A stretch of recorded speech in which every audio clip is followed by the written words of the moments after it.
Welcome everybody to the Hnvlog, man. It's been a while, man. I have to say that been a busy few weeks for me. We're currently fundraising, and I can tell you, it's beyond a job on itself, man. I feel like it's begging. You're actually going beg for money. That's what you're doing. But that's not the topic today. Today I want to talk about, the concept of retirement is over, it's done. And what young people should be doing today, when they start their career, right? Because before you work for 35 years, right? Back in the days, at least my mom worked for Ethiopian Airlines for 38 years. You don't see that anymore anyway, and you're probably not going to see that. And more people getting into specialized solution. But back in the days, you worked for 30 plus years, you get a watch. Yes, guys, I've seen it. I went to the retirement party of my mom in Addis. You get a watch. Sometimes you get a frame gift. And you get a little bit of other perk, and then you get your retirement money, which is ridiculous. And I'm talking about in Africa. In the West, it's still no better. I've seen people retire with $1,000 every month on Social Security. And to be honest, I just don't understand this concept of Social Security, where they tell you to put money aside for your future, right?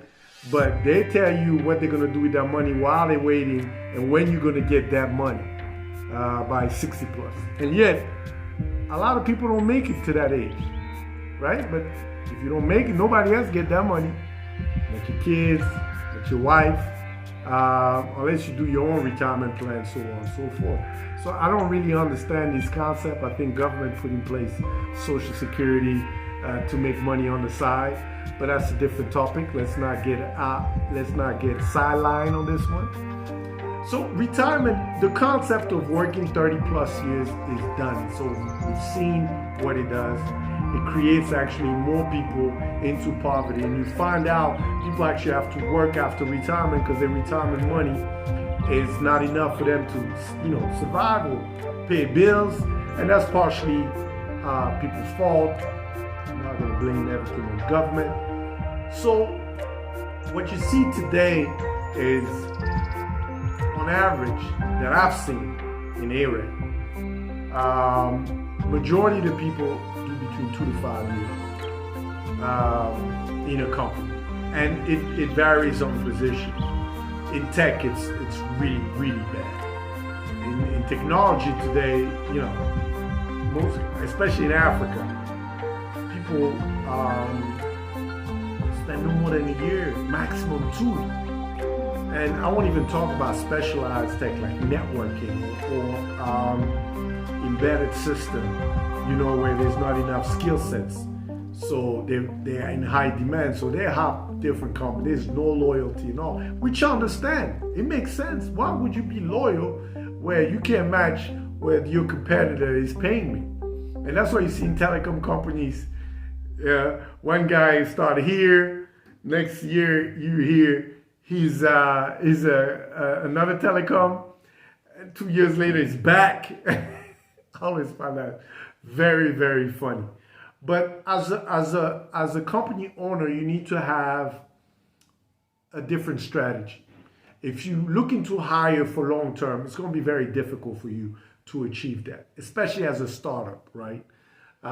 If you're a startup owner and you're looking for talent, you need to have a different type of strategy because you can't afford the high pay. So you need to contracts. You need to work with companies that specialize in the field you're looking for. It's a little bit more expensive, but you can deal with that on a short-term basis, where they don't charge you per month, per time, like they say, because that's what most employee is. You exchange money for time, usually 40 hours a week, which is a very interesting concept. Unfortunately, well, not unfortunately, but let's go back a little bit. But with contractors or companies that specialize in the field you're trying to hire them for, it's a little bit different, right? You pay them per task. what task you want to achieve that particular on your contract. The money run out, boom, that task, you can stop. You don't have to continuously paying them, which is different when an employee. Plus employees, you have to pay taxes, so on and so forth. So the concept of full-time, to me, is dying. It's gonna die eventually, totally die. Freelancing is the way to go. And I always see where individuals will be working for multiple entities. Those who can manage high skills, like, B2B business development people, architecture design people. Those guys will no longer be full-time. They'll come in to fill up a gap and then go to the next venture. It's much better for them because they don't get bored in the same space, and it's better for the company because they don't have to keep them on payroll, pay taxes, and all those things. So you have to have an agile as a business owner. Again, this is very important for business owner and very important for people looking for gigs or will be working for those business owners. What you need, first of all, is develop a system where whatever you need to develop, you have partners, contractors, or companies that specialize in that particular field where you can charge based on tasks you want. What you need to build internally is a much smaller team, agile team, that will able to not only oversee the development, make sure that it fits the profile of what you're trying to achieve and fits the need, but also a maintenance team to maintain the system. Because there's good thing about outsourcing, there's also bad thing about outsourcing. And I've done both, guys. I love outsourcing, but there's limitation to it. It's just a reality on the ground. So what you realize is they're very good at moving fast, developing your specific task or functionality, but now maintaining this, making sure it's syncing with your system, so on and so forth. That's better to do in-house. You need to focus on high management system, level higher. All the nitty-gritty should be outsourced. What I mean by management is people that project manager, that can manage the system, select the right company, CTO, all the top tier positions should be in-house, but all the lower tiers should be outsourced. That's the way to go as a tech or any startup company. But you also need to develop an equity structure.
There's a lot of tax implication. You need to talk to a tax person,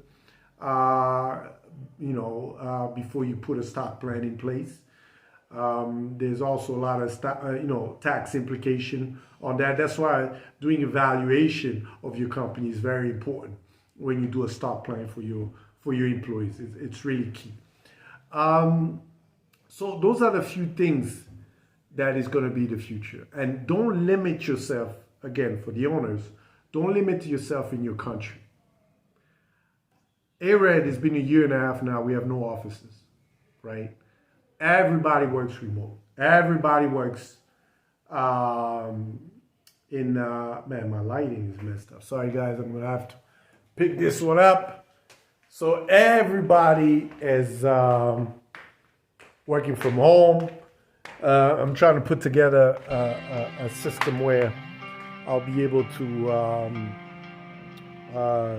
have co-sharing spaces in different countries where we can do meetings, so on and so forth. But don't limit yourself. In some position, not all, you cannot hire a business developer from Nigeria if you're trying to focus in Rwanda, right? But in tech, I would decentralize your tech team easily, because some companies pay more than others. Some countries have more talent than others. Some countries, the salary base is much lower than other countries. So be strategic, man. Be strategic. You can now work and hire people from anywhere in the world. You can pay them digitally, so on and so forth. The world is a very small village now. Don't limit yourself. I see companies limiting themselves into local spectrum, always on everything. And they're very limited because some countries have limitation on a lot of levels. So you shouldn't do that. Finally, I want to say a message to the potential workers. I don't like the word employee because I feel like it's the dying breed. I'll say that the staff, the people that are looking, individuals that are looking for gigs out there. Because I get that conversation a lot, especially when I deal with talented people, right? And it's not about right or wrong. A lot of them are focused on salary, how much money they get, which makes sense. I totally understand it. If I tell you my salary at ARED for the last 8 years, you'd be like, what are you doing, man? This is what, 8 years? But if I tell you the valuation of the company and how much share I have in ARED and what the potential valuation if I sell or exit at some point, what the reward could be, then it'll make more sense. But I want to say that too. You don't become rich with a paycheck. I don't care how much money to make, man. 6 figures. I don't know any tech guy making in the U.S. making more than $250. Even when $250, you're not gonna be a multi-millionaire. A year, unless you save very. But you don't become wealthy on a salary. You become wealthy on investing or in investment. And if you look in the U.S., for example, most companies that work with the tech now, for the last few years, they're more interested on the equity package than their salary. Because they understand that's where the wealth is getting built. And in Africa, we need to get that mindset. We need to understand that if you don't have any ownership, becoming wealthy becomes extremely difficult, if not impossible. Yeah, you're going to make a few $1,000, $3,000, $4,000, $5,000. For the first few years, if you're a young man, you're going to spend all that money on some BS. I mean, we all went through that. Then when you get to your 30s and all, you start saving, building a house, building credit. But then when you retire, you realize, wow, if I had equity in something, that can appreciate much faster than a salary because you get your raise what? 3-4% every year, but you see companies that are selling with 10x, 20x, 100x. So you can't compete. It's factual what I'm telling you. I'm not trying to make this up. So look at companies, and that's for people that are looking for gigs or jobs. Look for companies that give you equity. That's how you're going to build your wealth. Don't focus on the short term. focus on the long term.